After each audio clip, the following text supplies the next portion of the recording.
Have to has to মানে কি করতেই হবে।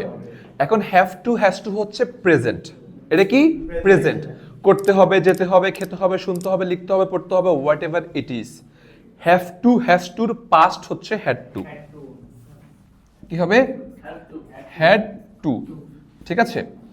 Same V1 subject had to V1, আমাকে এই কাজটা করতে হয়েছিল বা আমি এই কাজটা করতে বাধ্য ছিলাম। I had to do the work, I had to do the work, আমি তাকে এই বার্তাটা দিতে বাধ্য ছিলাম। I had to give him this message, সে আমাকে এই বার্তাটা দিতে বাধ্য ছিল। He had to give me this message, তুমি আমাকে এই বার্তাটা দিতে বাধ্য ছিলে। You had to give me this message, you had to give me this message, কি হবে you had to give me this message.